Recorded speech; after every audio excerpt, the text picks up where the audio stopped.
One of the things that students and parents really forget about until they're in it is how stressful this year or the next year might feel.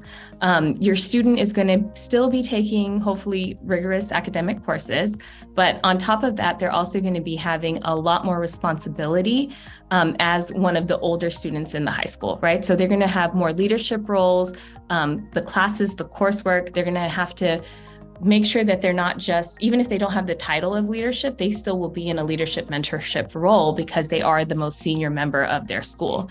A lot of colleges ask questions about your activities. What's your most important activity or most meaningful activity? Tell us a way that you've made a difference in your community. Those are all ways that you can actually show what you care about, right?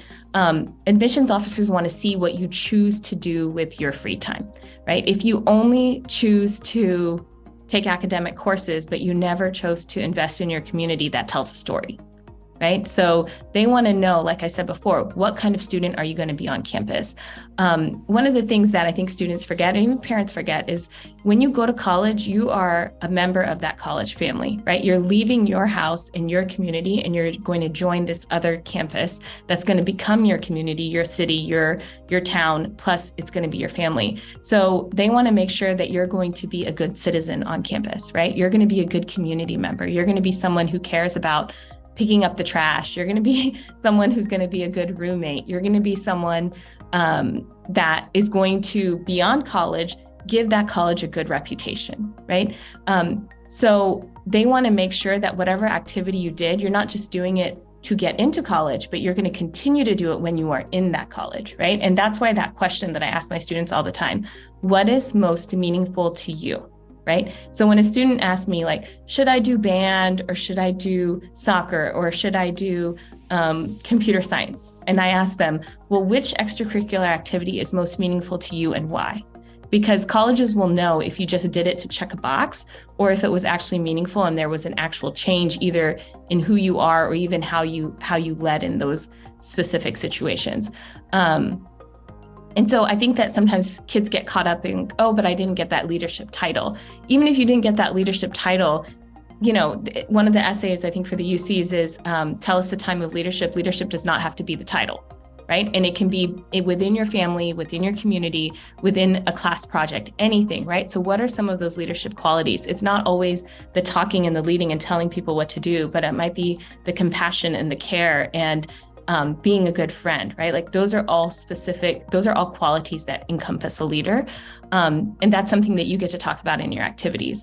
One of the things that we do that I get to do at Insight and another counselor with me is we get to host an activities clinic where we talk about some of these things, where we talk to our students about what has been important to you and why.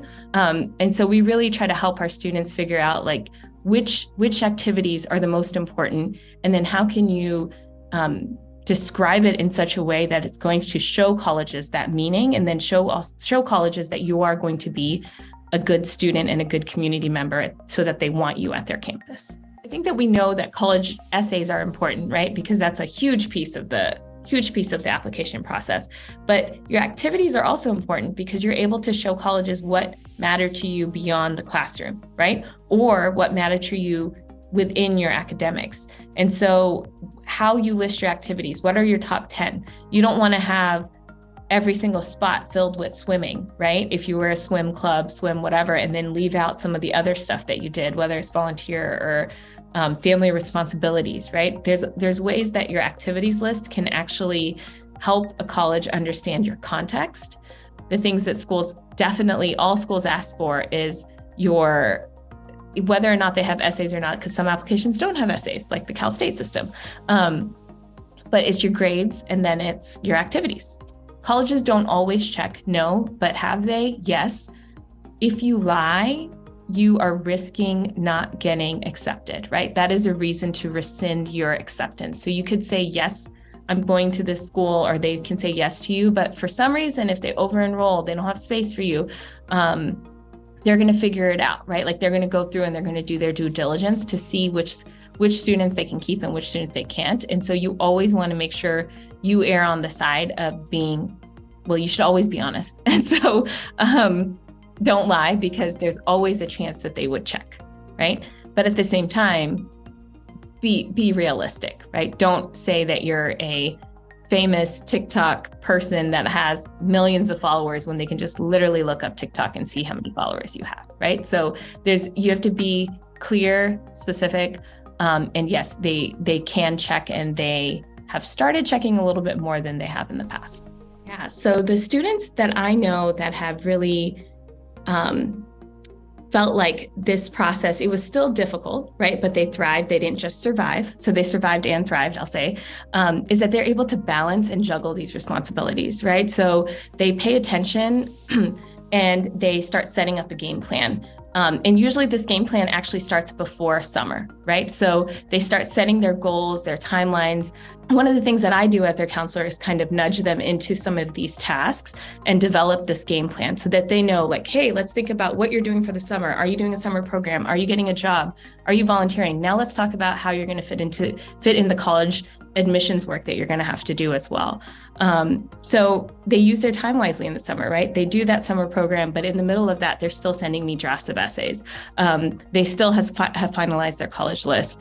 And so pretty much it's really sticking to the plan and the goals that they have for themselves and accomplishing them and staying on track. And that's really what's helped them be successful.